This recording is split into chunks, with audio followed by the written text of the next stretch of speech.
In this video, you're going to learn how to resize your flex items inside the Flexbox. This means that you're going to be controlling the size of your flex items, so you can make them grow or shrink so that they become flexible. You can also decide to not make them flexible. So let's go ahead and start with our first example. So let's select all the flex items inside the container. So they're all divs inside the elements of class container. And let's use a property called flex grow. This property will specify the rates of growth of each flex item. So each flex item is going to start growing from a specific starting point, which I'm going to explain in a bit. Now, we're going to say that all flex items are going to grow at the same rate, and I'm going to choose a number, for example, 1. Since all flex items have the same growth rate, this means that starting from their starting point, they're going to grow at the same rate. Well, to see this clearly, let's change slightly the content of our flex items. So let's make Apple slightly bigger in content. So the starting point of growth is going to be, in this scenario, the minimum width necessary to fit the content of each flex item. And if you want to find that, you can just reduce the width of your Flexbox or your container until the point where you get a new line.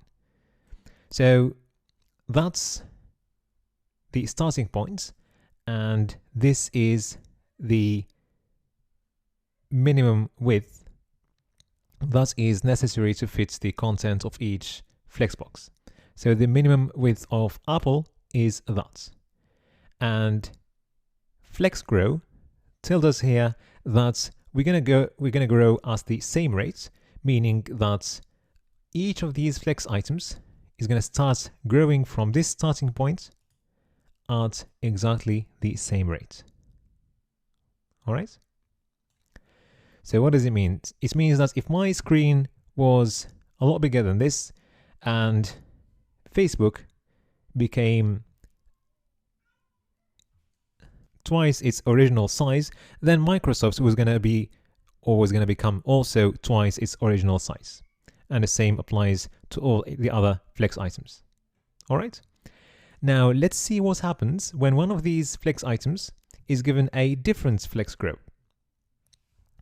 So I'm going to go to Facebook, or let's go to Apple, for example, and specify a flex grow of 2. So now the rate of growth of Apple is going to be twice the growth rate of the other divs. And by the way, this will override that, since Apple, or the styling of Apple, comes after that. All right. So what's happening here is that if we go back to the starting point, which is this one, then from this point, Apple is going to grow twice as much as the other flex items. So to make this clear, let's change the content of Apple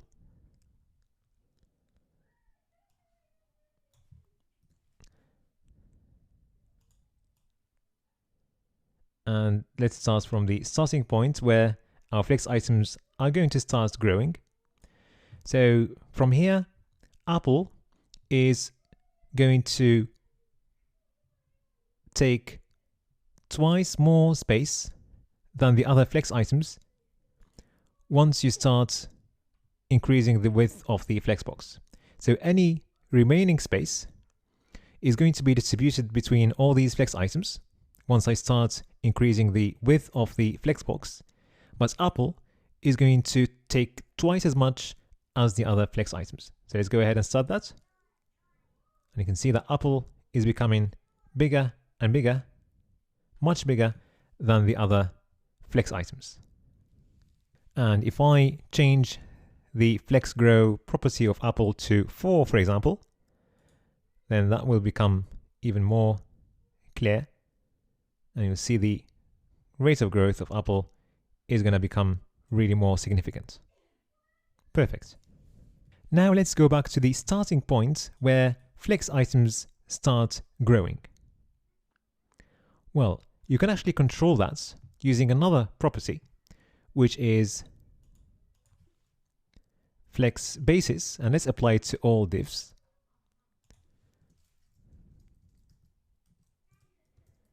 So if I set that to 200 pixels, this means that the flex basis of each of these flex items is going to be 200 pixels, and that's the starting point of growth. So if I reduce the width of the flexbox to this point, where each of these flex items occupies 200 pixels for the width, then that's the starting point of growing. And you will see that if I decrease the width of the flexbox, then a new line is going to be created earlier than before, because the flex basis has been reached here. Now, if you change the flex basis to 100 pixels, for example, then you'll be able to reduce the width further until you reach 100 pixels for each of these flex items. All right? All right, now let's make Apple grow at the same rate as the other flex items.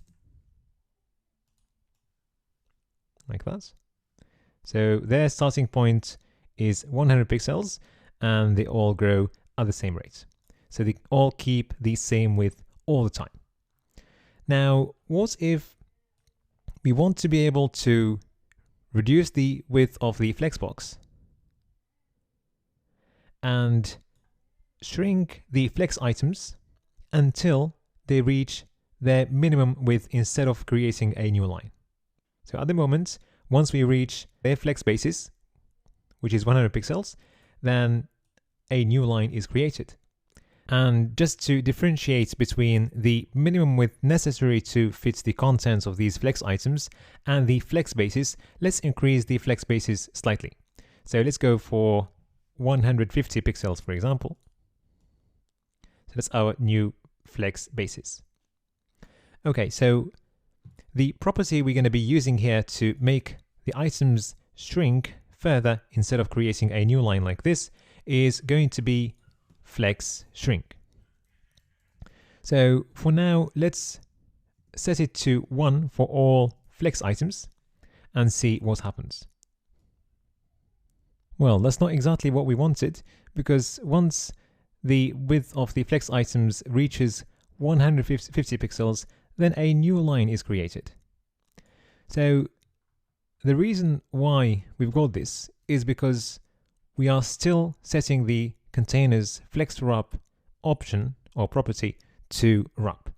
So we need to remove that, or just set that to no wrap, which is the default value, to make the flex items shrink once they reach their baseline or flex basis. All right. So now once they reach their flex basis of 150 pixels, then they will start shrinking until they reach their minimum width. Now, to see this clearly, let's remove the flex grow property so that they don't grow. Okay, and instead of centering them, let's go back to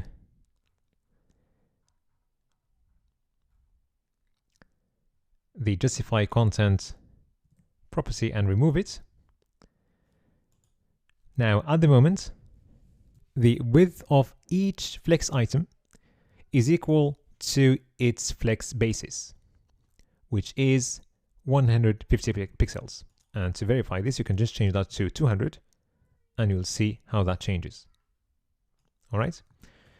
So we've got some remaining space because the width of the Flexbox is bigger than the sum of the widths of all these flex items, including any margins.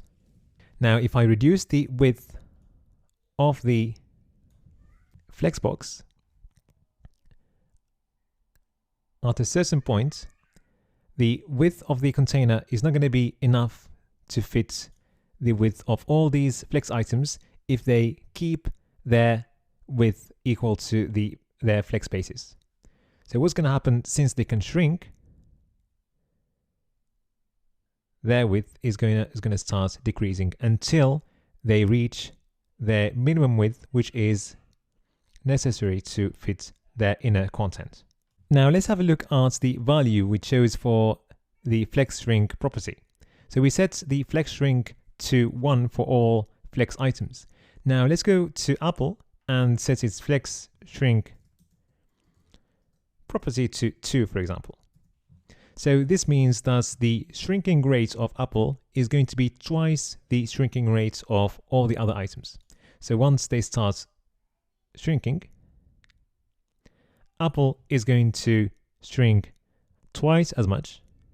And you can see that the width of Apple is becoming smaller than the width of the other items. But you will notice at some point that Apple will not be able to shrink anymore. And that's because it reached its minimum width, which is necessary to fit the contents of Apple. But the other items are going to continue shrinking because they haven't reached their minimum width yet, because their shrinking rate is smaller than Apple's shrinking rate. So they will continue shrinking until they reach their minimum width. All right. So again, we start from the flex basis and then we continue shrinking, Apple shrinking twice as much until Apple reaches its width first because it was shrinking faster.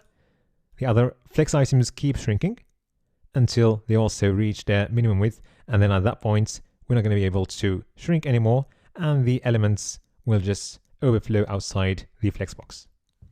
Now what if I set the flex shrink property of Apple to 0? Well, in this scenario, Apple is not going to shrink anymore.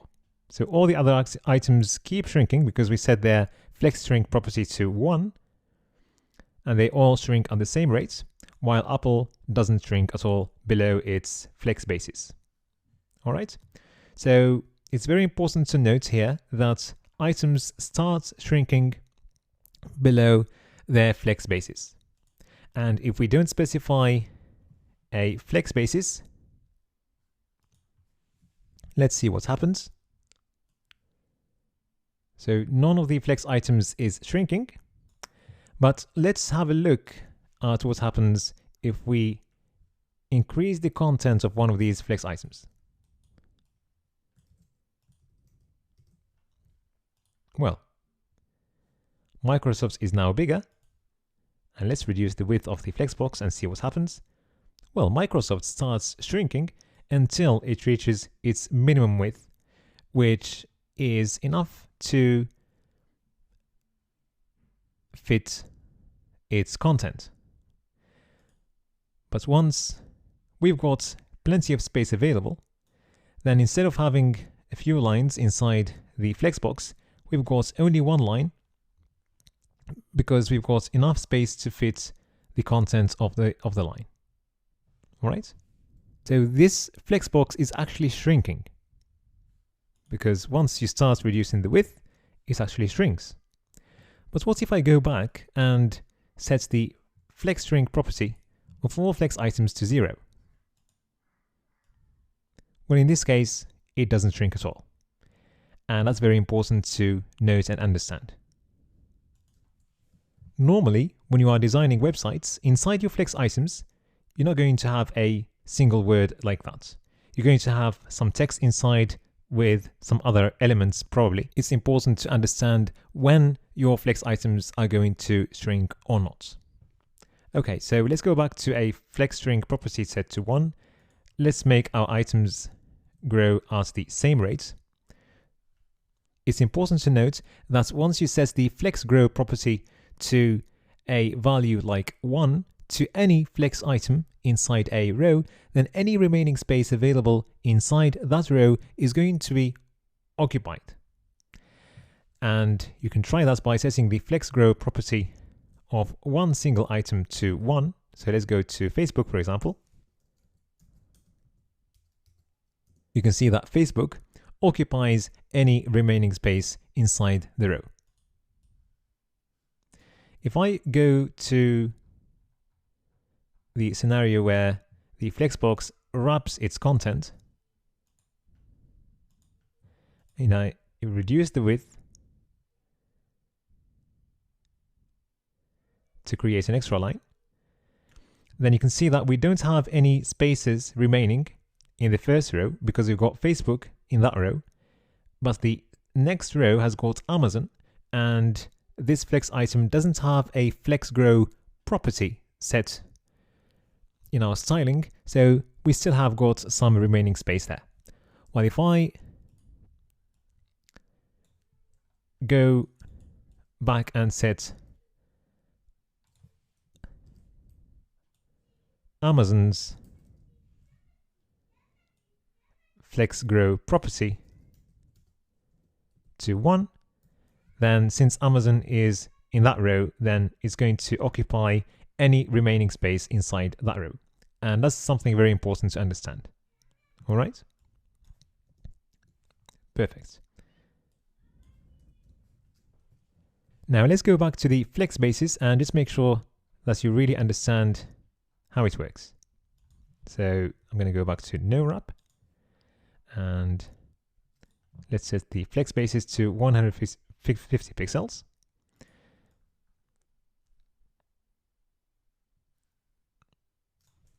So when your flex items don't grow, like in this scenario, and you've got some remaining space there, then you know that that is the flex basis of your flex items. Okay, now if I remove that, then the flex basis is going to be the minimum width necessary to fit the content of these flex items, and it's going to differ from one flex item to the other. So if I go back to a flex grow of 1, then any remaining space is going to be occupied because items started growing starting from their flex basis. If I go back, then I can see clearly what the flex basis is for each of these flex items. And I can set that to 150 pixels if I want. All right, now let's set the flex grow to 1. So you've got 3 important properties that you really need to master in order for you to know how to use Flexbox in your projects. Now, instead of writing all these properties one by one, you can just write flex and set the flex grow first, then the flex shrink, then the flex basis like this. And this will have exactly the same effects as setting each of these properties separately.